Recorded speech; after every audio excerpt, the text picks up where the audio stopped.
Get a text confirming entry plus iHeartRadio info. Standard data and message rates apply in this nationwide contest. That's VAN to 200 200. This is the Ross Kaminsky Show. Now, Ross Kaminsky on Denver's talk station, 630 KHOW. All right, let's not waste any time. Joining me in studio this morning from Denver Public Schools Department of Safety, Chief Mike Eaton and Deputy Chief Robert Grossaint. Good morning, gentlemen. Thanks to both of you for being here. Appreciate having you in studio. Of course, last week was quite the chaotic and confusing and whatever adjectives you want to apply to it for all of you whose job it is to keep our students and teachers and schools safe. So first of all, thanks for doing what you do. And I want to just ask you to, and you guys can decide who answers what question and all that. You guys can figure it out, or you can both answer any question. But first of all, before we get into nuts and bolts, what did it feel like for you last week when we were dealing with this situation of knowing that there was a potential, or perhaps you might even say likely, threat to schools? No, good morning, Ross, and thanks for having us. You know, anytime we have an opportunity to speak, publicly with our parents and with our community to, talk about, one is how do we keep schools safe, specifically across Denver, where we're serving over 93,000 students. It's an important topic and one that we don't take lightly. Last week was a challenge, and it presented a lot of challenges that we haven't faced before, specifically around, a threat that was not specific to any school, and one where we were being notified, by state and federal agencies of a credible threat and to take action that, locking out 208 schools across Denver at release time is no small task. Mm-hmm. And, one is you have to vet that information, you have to look at your sources, and you have to try to make the best decisions you can in a very short amount of time without creating mass panic across, our schools with our students, our staff, and our parents. One of the things that was interesting to me, my kids are in Littleton schools, so I don't know what it was like in Denver, but in Littleton schools, the teachers knew midday-ish that there was something going on. They kept the kids in school. They kept them indoors. So my son said, we had indoor recess today. But the kids didn't know. I guess the parents did, because the announcement over the PA told the teachers, check your email. But the kids didn't know there was anything potentially serious going on. And my son's school is about a mile from Columbine High School. And I didn't know either until much later. And I've been trying to play this in my head. Am I happy or not so happy that I didn't know until much later that there was this potential level of threat out there? Was it like that for Denver? And how do you guys think about the right balance? Is something you just touched on, but how do you think about the right balance between getting people the information they need to have, but not causing them to be more concerned than they need to be? So I think one is that, definitely understand, what staff and parents and folks are going through. Last week, we were monitoring the situation. In fact, one of the great things we have is a great relationship with other safety directors across the metro area. So my counterpart in Jeffco called me, and we talked through the intelligence he had, what actions they were taking that affected those 20 schools. And so I also, as well as Deputy Chief Grossaint, connected with Denver Police Intelligence, tried to get, updated information. And so this was a very fluid situation. At the time, by about, 1, 2 o'clock in the afternoon, we didn't have any information that led us to believe that we needed to lock out or take any different type of action across our entire school district. Mm-hmm. The only school that we deemed potentially affected, and that was just because of the close proximity of Columbine, was Grant Ranch, which is a K-8 school down in southwest Denver. And so we were quite surprised at 3 o'clock to see the text by the CDE stating all schools in the metro area. CDE?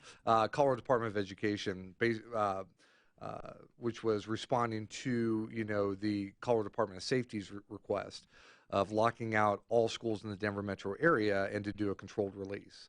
So while I appreciate, their timeliness and appreciate them getting us this information, it definitely was an unprecedented event for us to get that notification in the way that it came from those agencies, and that is a after-action item that we're taking to work with them on more fluid communication protocols.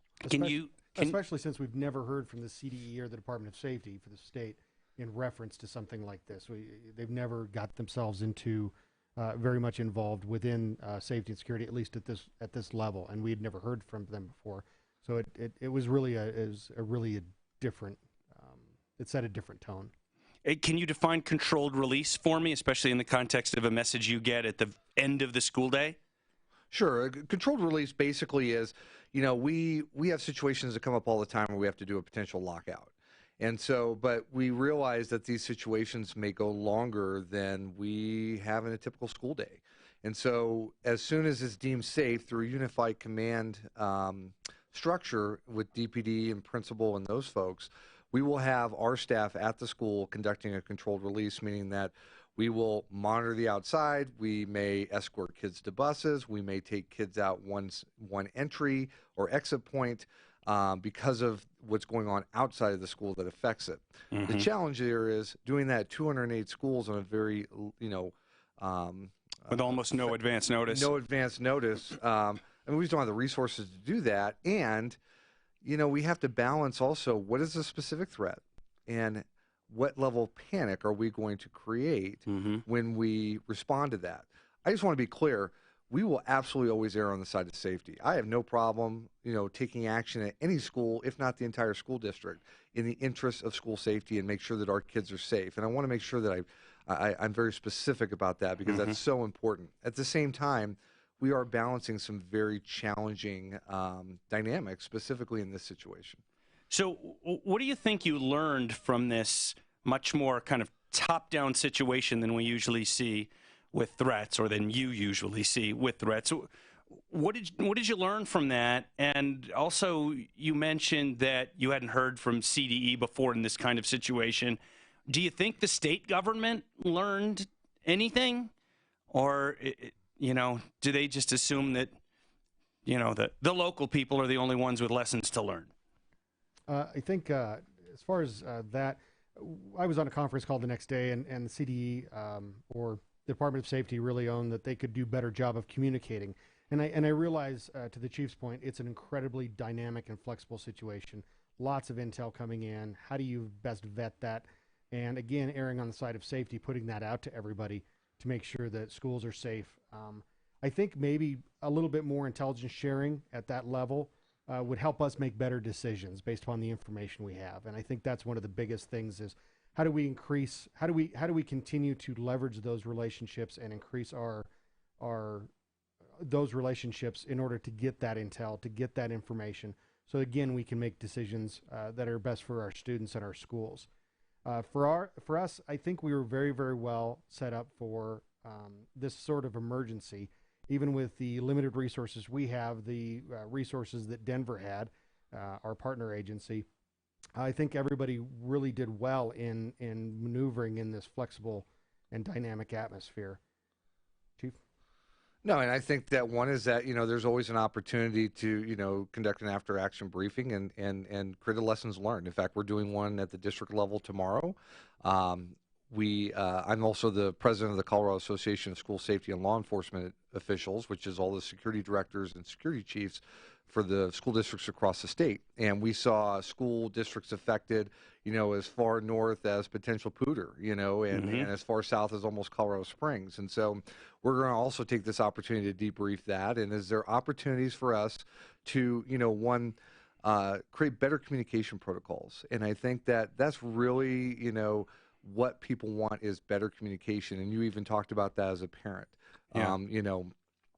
You want to know what's going on. And so we want to respect that. And obviously in a time of where, information is immediate and things get put on social media and put out very quickly, we have to balance that with make sure it's accurate and we're not just putting something out there that can create panic and is not accurate.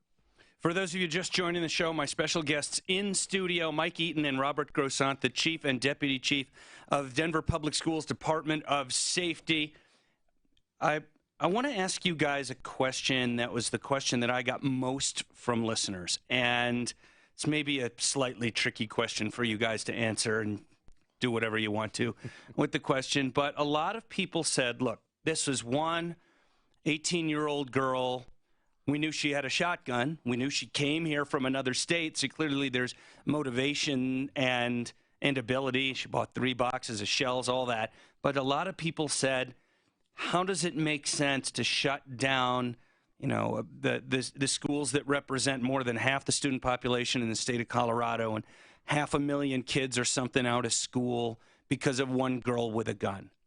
You know, I think that's a good question. It's one that we pondered. I pondered with my superintendent. I spent a lot of time on Tuesday and Wednesday with her, you know, basically briefing her as well as being her advisor from a safety standpoint. And that was really a challenge is, you know, how much do we, one, allow someone so much power to shut down, you know, essentially, you know, 20 school districts. I'm responsible for Denver.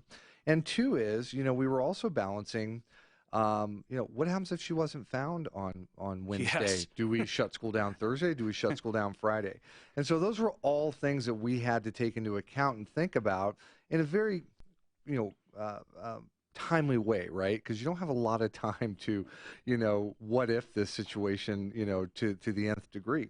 But I think at the end of the day, we fell back on what is best for students and what would parents expect specifically in this climate, and also working with other school districts across the metro area to ensure that we were consistent and that they were speaking with one voice.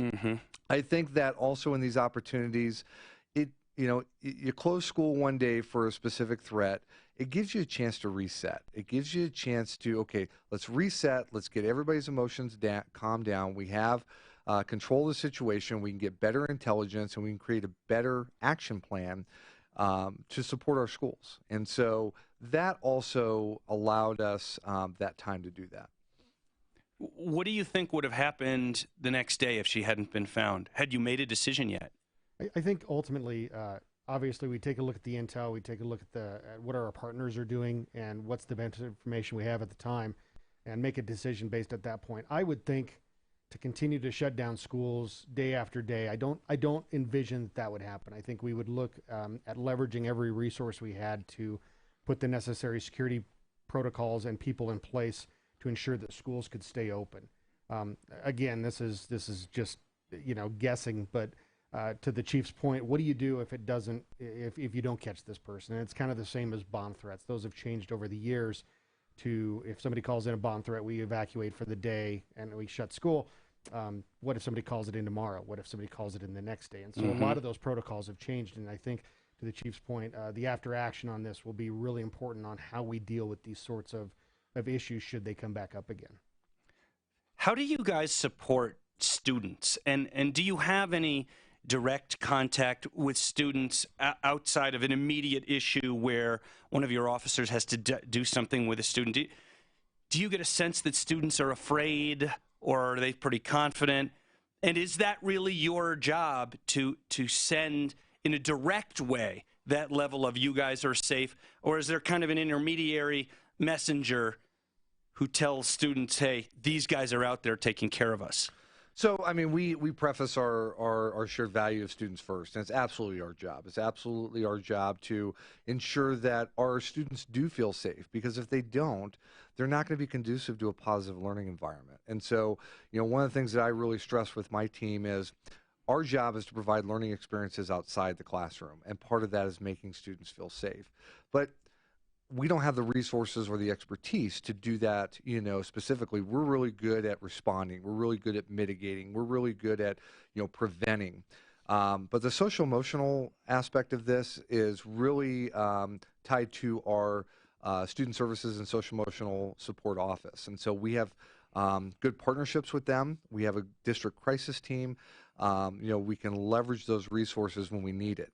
We don't want to also just like say, well, if we had this situation, let's send all these crisis team members out and, you know, and disrupt the school environment. We really want to work with school leaders or principals to gauge what their climate is at their school and then solicit those resources where they're needed. We've got a little over 2 minutes left here. From that experience that you went through, that we all went through last week, what would be one part of the way you ended up being involved in it that you think needed the most improvement, not necessarily by you, but part of the overall thing that really needed the most improvement? And then also maybe one thing that you thought went really well and made you feel good that, we've set this stuff up right and this worked really well. One of each. I think I'll start and then I'll pass it to Robert. I think for me is the one item that we constantly struggle with and one that we are going to prioritize is communicating with parents. We have very good communication systems internally. One of the things that we struggled with on Tuesday was getting information out to parents in a timely manner. We had a lot of, negative feedback in regards to parents getting it, anywhere from 30 minutes to 2 hours later. And so that's one that we really need to improve on. I think one that really went well was that we have done so much training within our school district that we didn't have mass panic. We didn't have people, throwing their hands up and not knowing what to do. Because we've spent so much time on training them and preparing them, again, it's a trained mindset is going to act, with calmness during an emergency situation that, we didn't have a crazy panicked, community. And so I'm very happy about that. Mm-hmm. And then when we opened on Thursday, the schools were happy to see us. Robert, I got about a minute for you to wrap up. Real quickly, I think the things, as I've spoken about earlier, is intel and communication with both state and federal partners. I think our communications with our partner with DPD is tremendous. If we get more of that and have them incorporate themselves into the schools a little bit more. I think the things that went really well, we have a tremendous team, and they all responded as well as we should expect them to. The next day, they were out at every school, shaking hands and making sure the kids felt safe, that administrative staff felt safe. And I can't say enough about our resources, both in our department as well as the district. Mike Eaton, Chief of Denver Public Schools Department of Safety, Robert Grossaint, Deputy Chief. Thanks to both of you for joining me in studio, and more importantly, thanks for keeping how many kids? 93,000. 93,000 kids safe each and every day. Really appreciate both of you. Thanks so much for being here. Thank you, sir. All right, folks, when we get back, I want to do something completely different. This is going to sound really random, but we're going to talk about renting drills. And I'll explain right at you. They're looking at each other like, what's he talking about? We'll be right back on The Ross Kaminsky Show. This report is